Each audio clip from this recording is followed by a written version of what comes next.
What's good, guys? It's Ray J back with another video, and in this one I wanted to break down what's happening with Tesla, SPY, NVIDIA, the QQQ, and a couple of other tickers, and break down what's happening with the economic calendar moving forward, what's going on with big news involving Tesla, what you should be watching for in the share price, in my personal opinion. But before I break the details information, before I get into any more details about Tesla in the markets, let me just mention a couple of things. I am personally not a financial planner, so take nothing I say as financial advice. And also, if you guys can, please smash the like button if you want to see more videos like this. It not only benefits me, it benefits the entire Tesla community as a whole.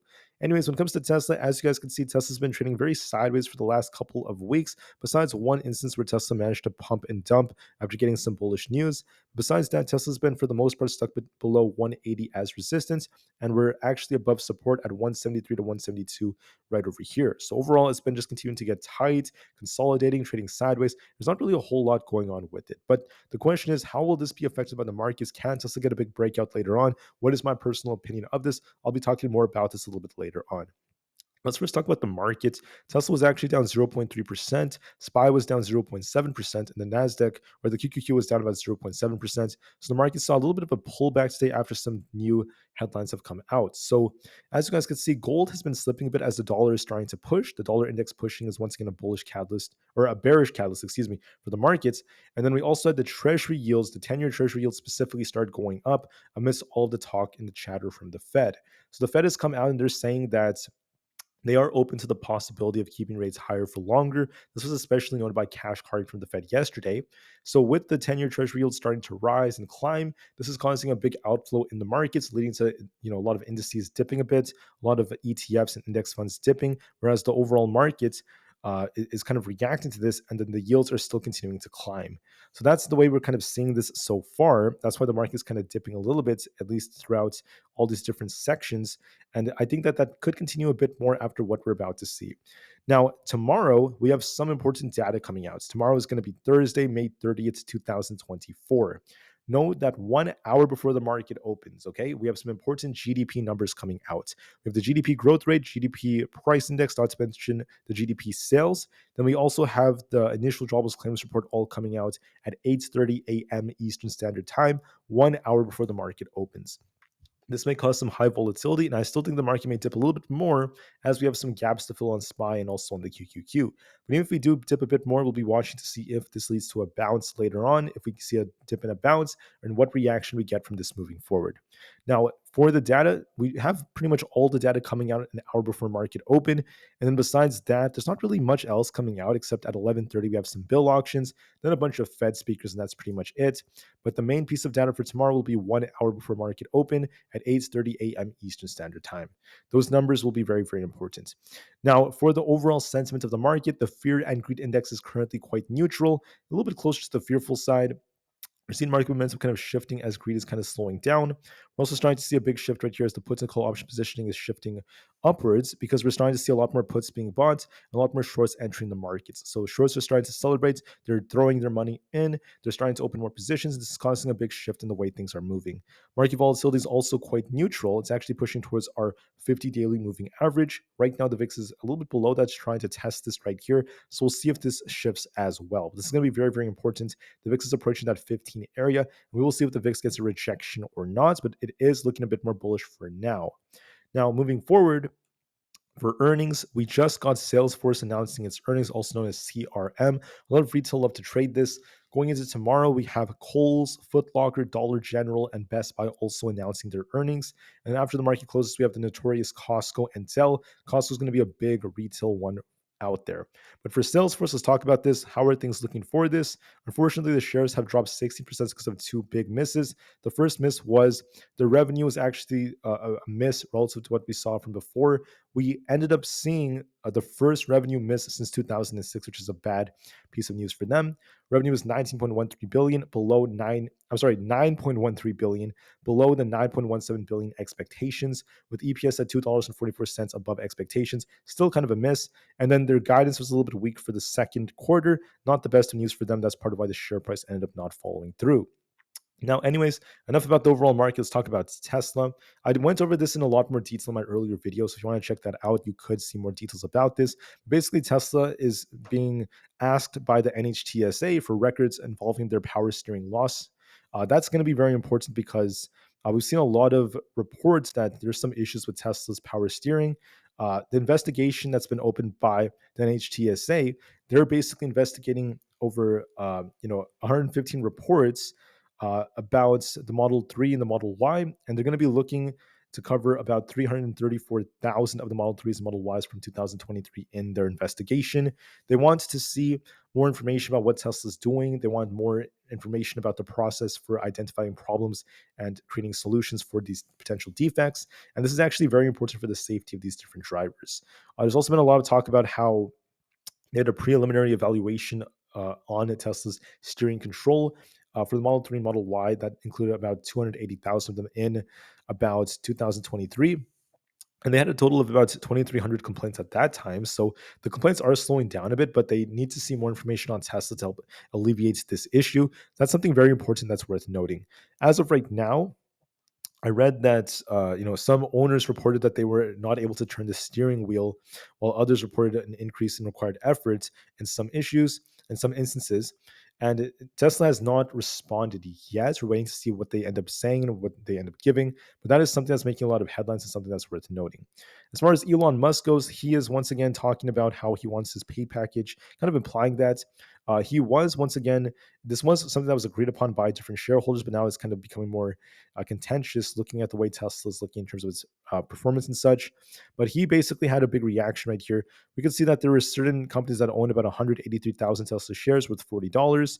And then they ended up, uh, that's basically a big increase compared to before. It's an 11.8% increase. They're now worth about $177. So it's a big improvements that they've made. So Musk is saying that they're breaking the deal. That's a shame on them. They have no honor, and that he once again wants a really, really nice pay package.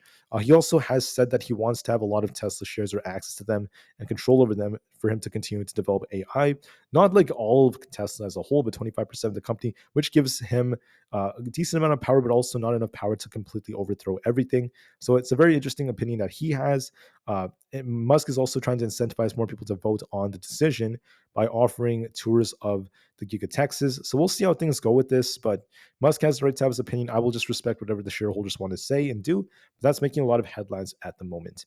For now, the dark pool volume data is now showing us that the overall volume is about 55 million. The dark pool volume has been dipping a little bit for Tesla, so it's not as crazy as before. And then Kaiser Fitzgerald has given Tesla an overweight rating. Price risk ratio is very flat, as Tesla's not really moving a whole lot. And then Thursdays are green only about 48% of the time historically for Tesla. We also have a tendency to see more volatility at 10 a.m., around noon, and also around 2 o'clock to 3 o'clock p.m. Eastern Standard Time. And June is historically a strong month for Tesla 79% of the time. So besides that, that's what we're seeing, at least in terms of data. Now let's break down how things are looking, in my opinion, for the share prices. So now I want to break those down. As far as Tesla goes, I want to show you guys this right here. Tesla's been trading kind of sideways between supply and demand.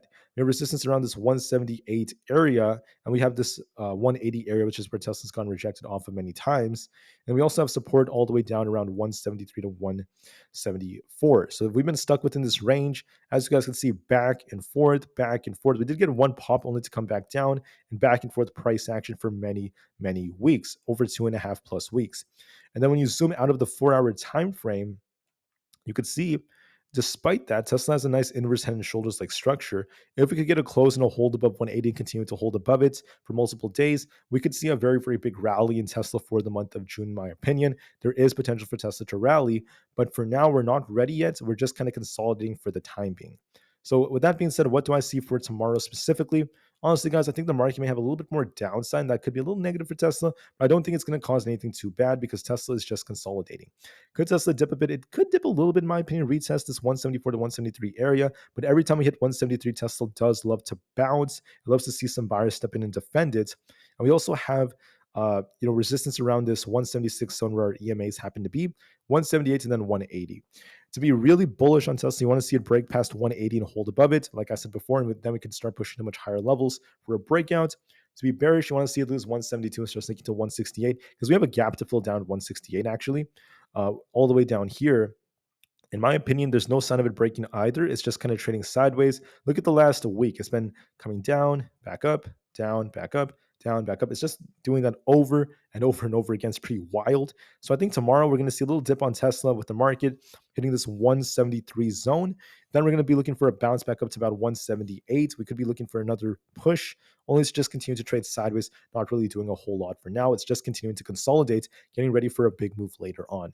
So that's what I'm seeing for Tesla. How about for SPY? What is my opinion? I'm seeing something very similar in terms of what I talked about yesterday. And that's the fact that there's weakness on the chart of SPY. We're actually below the previous low that we had right over here. And we have this big gap to fill all the way down to the 523 area. So there's a little bit of weakness on SPY's charts. Just know that we have resistance at this 525 area. If we break that, look at 527, 528, then 530, excuse me. And if we end up losing support, we'll be dipping all the way down to about 523.5. If we lose that, we'll be looking all the way down towards 521, and then we'll see what happens from there. But as you guys can see, there's a little bit of a contraction that's kind of forming right over here. With this contraction that's developing, at least on SPY, there is a risk of us coming down to fill this gap. Then we could be looking for a bounce in the 523s after that if we end up filling that gap. So I'll be watching for that very, very carefully. Looking at SPY on the current time frames, I do anticipate that what's going to happen is tomorrow we're going to likely fill this gap, or we'll do it very, very soon. And we'll be watching to see where SPY bounces off of, because we'll be testing our 20 EMA in the 523s. So look for a dip to 523 tomorrow is the most likely possibility. I think that we might dip down to 523. We could bounce off that once we fill our gap, or it could be at 521 if that fails us. So either 523 or 521 SPY should bounce. Look for a little bit of a dip before anything else, and we'll see how things go from there. But that's what I'm kind of anticipating from the chart. For NVIDIA, as of right now, NVIDIA is looking kind of strong. We do have this gap to fill below, but there's no sign of it actually rejecting. So now it's kind of fighting 1150. As you guys can see, we've been just kind of shuffling up here. If it breaks 1150, look for 1160 and 1180 as resistance. If we end up rejecting off 1150, we'll be dipping all the way down towards 1125, followed by low levels where this gap happens to be. In my opinion, I think it's going to continue to shuffle and retest 1150 tomorrow. It's still holding up very well, but there's no sign of it rejecting. So it may just continue to shuffle, and we'll see which way it breaks. But as of right now, that's what I'm anticipating for NVIDIA. For Bitcoin, on the 4-hour time frame, Bitcoin has support at around 67,000. If we lose that, we'll be looking for a move all the way down to about 66,500. And then we have resistance around 68,000, followed by higher levels as well. But in my opinion, Bitcoin is still looking a little bit weak right here. It's on a bit of a downtrend. I wouldn't be surprised if we actually dip a little bit lower to about 66,500 and try to bounce again. But make sure you guys pay very, very close attention to where the support happens to be. It's on a bit of a downtrend, so just be very, very careful. For a few more tickers, we also have the QQQ. This is actually holding up very well compared to other indices, because what's important is the QQQ has NVIDIA acting as a nice support. That's what's helping this hold up. So we have support right now in this 455 area. If we lose this, we have a gap to fill down at 453. We have resistance at 455.5, 457, 458, and then eventually 460. I think that this might actually dip a bit to fill the gap and get down to about 453. Then we could try to bounce after that. So I'll be watching that very carefully. But there could be a move to the downside coming, so we'll be watching that very closely on the QQQ, and we'll see what ends up happening from here. But look for a little move to the downside. We'll be watching this gap fill before we try to do anything else, and that's going to be very key for how we end up moving. With that being said, that's what I'm seeing, at least for the QQQ. Then lastly, we have Aapl.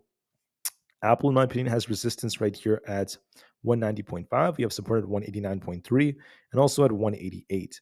I personally think that we might try to pop a little bit on Aapl, retest the resistance on 191, make a move back down to 189, just continue to trade sideways for lots and lots of consolidation. I'm not really expecting anything too crazy, but I think we're going to see some sideways price action, and that's all I'm seeing, at least for the time being.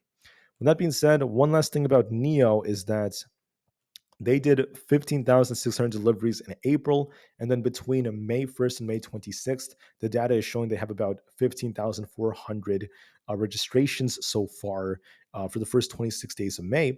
So that tells us that for the end of the month, I wouldn't be surprised if they announce about 17,500 plus deliveries, something like that. I would estimate maybe by June 1st, they're going to make that announcement. So either on Friday or Monday, The Monday that's coming up for next week, I think there's going to be a big pump coming to Neo. That's the most likely possibility. That's what I favor. So we'll see if that ends up being the case. So long as there's no bad news, though, involving China regulations, as long as there's no very bad news, it should be getting a nice bounce. So I'll be watching for that moving forward. Anyways, that's it, guys, for the main five. I typically talk about it in a few more. Now I'm just going to do a speed run about the rest of the tickers I have in store. I'll be very quick with this, so please bear with me if I am going kind of fast. For Palantir, we got a big pump all the way up to this resistance at 21.5, but we do have a symmetrical structure developing on the 4-hour. I think it might actually retrace a bit towards the lower 21s before it tries to bounce again. So look for a little retracement on Palantir before it tries to bounce. For NVIDIA, we're looking a little bit more bearish. We have this 833 support. If we lose this imbalance, so we're at the imbalance right here. If we lose this, I'll be looking for 800. If we hold this, we could be rebounding towards 850. But I do see some potential for us to dip a little bit lower, and we'll see how things end up going from here. Supermicro, in my opinion, has potential to dip even more. For Rivian, Rivian has resistance currently at this 200 EMA. We're kind of rejecting off of this. We could dip a little bit lower towards this 10 area. So a little bit lower is still a big possibility. So there is a risk of this dipping a little bit from here. So we'll have to see how things go. I do favor that this might dip a bit towards 10. Then we'll see if we bounce or not. For SoFi, exactly as predicted, we did dip. I did call more downside. That's what's happening. I think we could be dipping towards 6.7 and try to bounce again. But I anticipate some downside for SoFi. For the IWM Russell 2000, we're at support of 202. If we lose this, look for 200. Previous resistance becoming support right over here will be tested. If we hold 202, we could rebound to 205, but I favor it's going to come down to the lower 200s first, 200 before we try to bounce. AMD is on an uptrend on the 4-hour time frame. If you look at AMD, here's a nice uptrend right over here, but notice that we're about to be testing our 50 EMA. So we did bounce off this the last time. We hit this actually multiple times.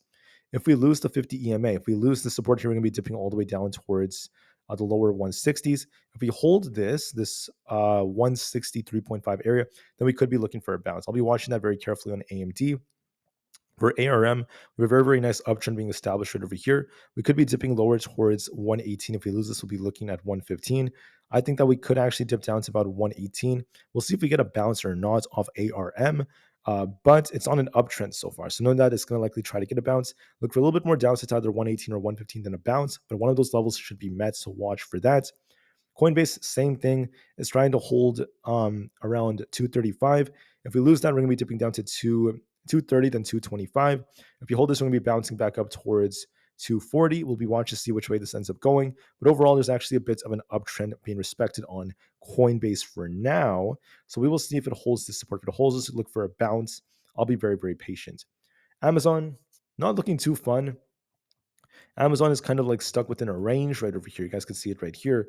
We have this resistance right over here around 183, the 50 EMA. It likes to reject off this yellow line here. And we're trying to hold this red line. This is our 200 EMA. Back and forth, back and forth. That's all it's basically doing. It's very simple. If we lose 180, we turn bearish, look for 178. If we break above 183, we're bullish, look for 185. Otherwise, it's just back and forth price action, so give it some time. For Meta, in my opinion, is actually tipping a little bit. We're gonna be looking for a test of about 471.6. If we lose this, there's gonna be a dip down to our imbalance at 468. If we bounce off this, we're gonna be looking for a push back up to about 476. And if we lose this, we'll be dipping back down. It looks a little bit weaker to me, but we have to watch for confirmation. So I think it's gonna be testing 471.6 tomorrow. See if we bounce or not. If we lose this, we'll be dipping even lower. So watch and see what Meta does. We have a head and shoulders like structure, but we'll see. Microsoft is going to be testing 424. If we lose that, we're going to be dipping down to 420. If we hold this, we're going to be bouncing. So it looks a little bit more bearish. I think that 424 is going to be tested. So we'll see if it bounces or not. Alphabet/Google is starting to dip just a little bit. We'll have to watch and see what the move is from here. We could be testing 177. So if we lose this, we'll be dipping lower. So I'll be watching to see if we lose that support or not, but I do see a little bit more downside. GameStop is likely going to be dipping all the way down towards 20. If we lose that, I'll be looking for 18 at our 200 EMA. Looks a little bit more bearish. AMC is looking a little bit weaker too. I think that AMC could be dipping towards 4.3. If we lose that, I'll be looking at 4.13 next. Might dip a little bit before it tries to bounce, but like I said in my earlier video, this thing could still get a big breakout during the summertime. It's not necessarily done yet, but I do see a little bit of downside for now. DJT is trying to push higher towards the 52 area. Might consolidate. I think it's going to be dipping down to 50, consolidate a bit, then try to bounce if it trades sideways. The VIX is trying to push. It looks a little bit more bullish. Might be trying to get closer to 15. And we'll see if the VIX gets a big reaction. and a rejection as we have two gaps to fill. That shows the market may get a nice bounce in, but there's no sign yet on the VIX. It still looks bullish as the market still looks bearish. The 10-year is still pushing, which is a little bit bearish for the market. It has gaps to fill below, but there's no sign of a rejection yet because of the Fed. And then the dollar index is trying to push towards 105. If it breaks this high right here, I'll be looking for 105.5. We'll be watching to see what the big reaction is from there. So in a nutshell, the market has more downside potential. I think SPY will be reaching 523 very soon to fill its gap. And we'll see if we get a bounce off that or not. If we don't bounce, we could actually try to bounce off 521 next. But if both of those levels fail, then SPY will turn a lot more bearish. For Tesla, it's just trading sideways within a range. So we'll have to see what Tesla ends up doing. Be very, very patient with Tesla and we'll wait and see. If we eventually break 180, I will turn back to bullish. If we lose 172, I will turn a bit more bearish. Otherwise, it's just completely range bound. We just have to give it some time and be very, very open-minded and patient nonetheless. All right, so look for a little dip on Tesla tomorrow before it tries to rebound and just continues to trade sideways for now, and we'll see how things go. Thank you for listening, guys. Have a great day. I'll see you guys tomorrow before the market opens during the pre-market, and let's hope for the best when all the data comes out. Thanks again, guys, and peace out.